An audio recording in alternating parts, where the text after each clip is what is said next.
आशीर्वाद हमेशा हमारे समाज को मिलता रहता है। या मेरी पूरी टीम के साथ यहाँ पे उपस्थित जोरदार ताली से उनका स्वागत करेंगे। आदरणीय मनोज खान जी, धन्यवाद। तेली समाज जिंदाबाद, तेली समाज भारत माता की हुए संस्थापक अध्यक्ष व पूर्व सांसद आदरणीय बाबूजी राम नारायण साहू जी को सादर नमन करते हुए राष्ट्रीय महाधिवेशन के इस 16वें पर्व में गर्मामयी उपस्थित सभी स्वजाति बंधुओं को बधाई देते हुए अभिनंदन और वंदन करता हूं।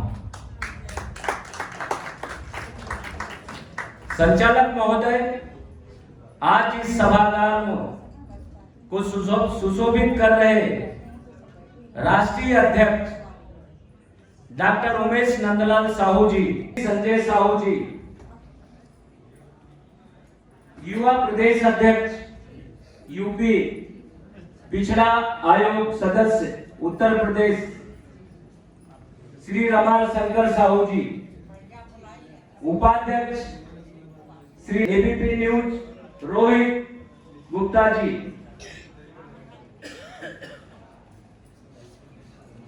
राष्ट्रीय महामंत्री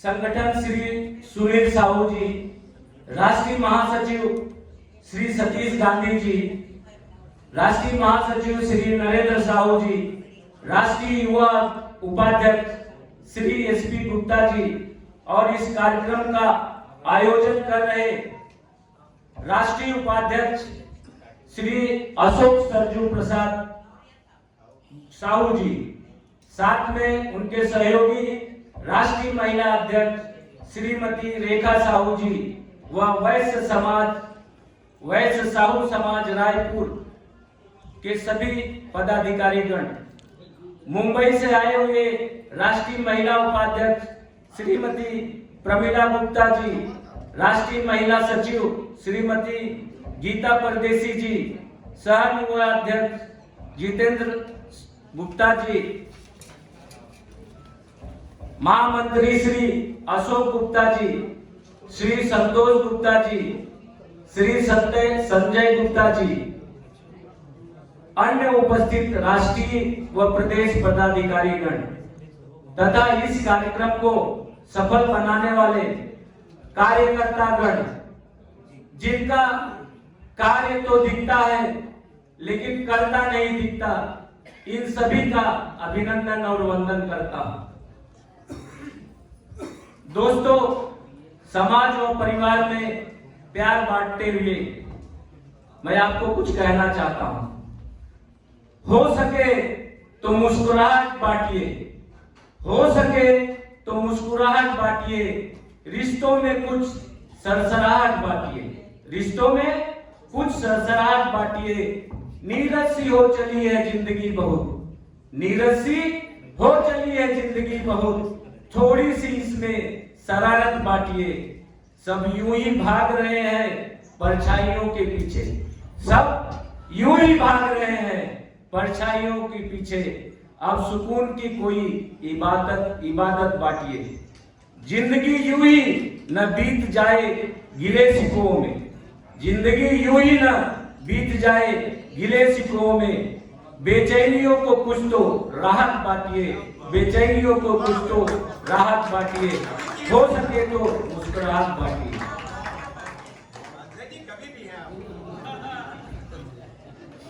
मित्रों, मैं थोड़ा विषय से हटकर बात करूंगा।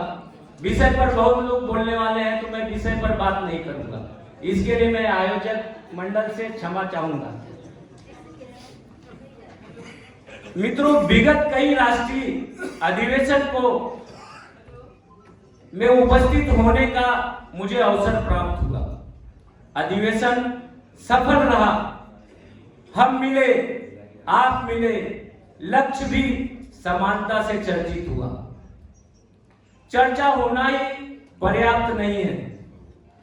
मैं अध्यक्ष जी से और सुनील भाई आप लोग से कुछ कहना चाहता हूं कि जो कोर कमेटी कुछ चीजों पे अपने कोर कमेटी इस पर विचार करे। मैं कुछ अपने विचार और कोर कमेटी से आशा करता हूं कि इस पर विचार करके कुछ ये लोग इस पर निर्णय लेंगे।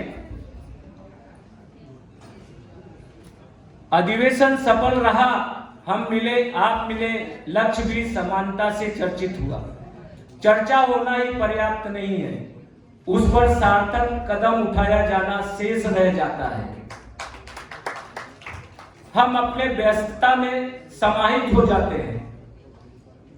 जिस तरह से हमारी व्यापकता होनी चाहिए वैसी व्यापकता नहीं मिल पाई।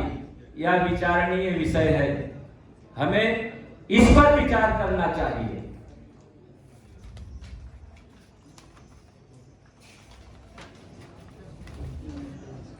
और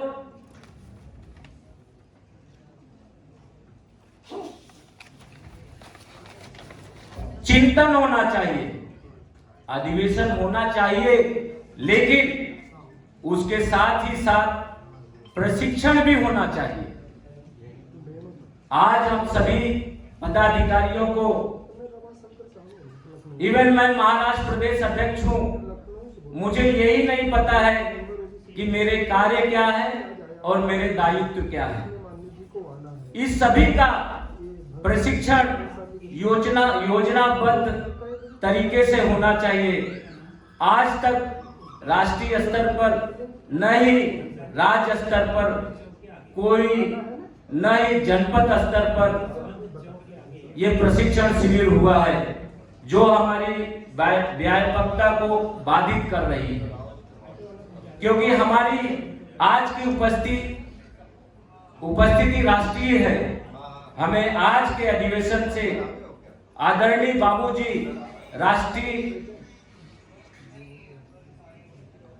अध्यक्ष से यह विनती है कि प्रथम राष्ट्रीय कार्यकारिणी, द्वितीय राज्य कार्यकारिणी, तृतीय जनपद कार्यकारिणी के लक्ष्य अनुरूप प्रशिक्षणशाला आयोजित किए जाने की गाइडलाइन तय करते हुए प्रशिक्षण कार्यक्रमों को वार्षिक कैलेंडर में निर्धारित करना होगा। कार्यकर्ता पदाधिकारी का प्रशिक्षण प्रभावी प्रशिक्षकों की देखरेख में करवाने की व्यवस्था सुनिश्चित करने की मार्गदर्शिका निर्मित करने की कृपा करें।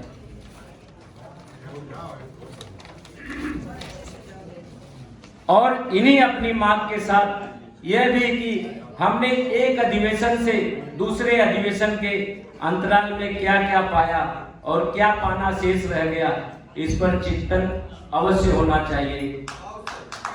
और मैं सुनील भाई साहब आपसे और राष्ट्रीय अध्यक्ष से कहना चाहता हूं कि आप मंच पर इस तरह सबको मत बोलिए कि आप कब टाइम दे रहे हैं, कब टाइम दे रहे हैं।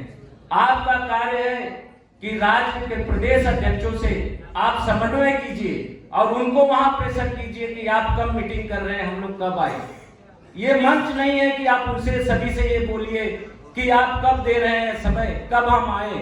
आदमी यहाँ बोल के चला जाएगा, इसका कोई सार्थक और परिणाम नहीं होने वाला है।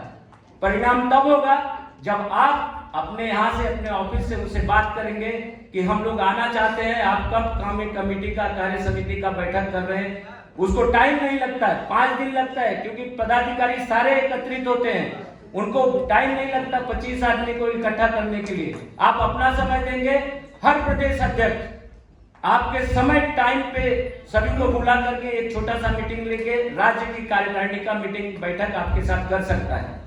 यहाँ पर आप बात करते हैं, कोई प्रदेश अध्यक्ष के मन में क्या बोलना रहेगा, क्या नहीं बोलना रहेगा, बीच में आप बोलते हैं तो उसका जो तन्मयता टूट जाता है। वो क्या बोलना चाहता है वो भूल के वो दूसरी तरफ भटक जाता है। इससे जो हमारे यहाँ पे लोग आए हैं किसी को सुनने के लिए, उसके जो मन के व्याख्या है, जो मन का दर्द है, वो कोई प्रदेश अध्यक्ष नहीं बोल पाता, क्योंकि वो अपने में ये हो जाता है कि मैं क्या बोलूं, अभी मुझे जवाब देना है, क्योंकि उस तरह से वो तैयार होकर आपके पास नहीं आया है। अगर आपको ये बोलना था तो पहले से एजेंडे में लिख देना चाहिए, ताकि हम आपसे पूछेंगे और कोई भी प्रदेश का कार्यकारिणी इतना बहुत बड़ा काम नहीं है। 25 लोगों को जमा करना 2 दिन का काम है।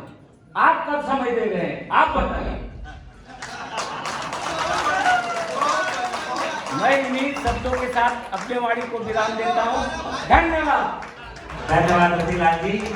अब आदरणीय रतिलाल जी का विषय बहुत ही मार्मिक और बहुत ही प्रभावी रहा। धन्यवाद रतिलाल जी। अब सुनील जी, तीर उल्टा हो गया, आप संभालिए।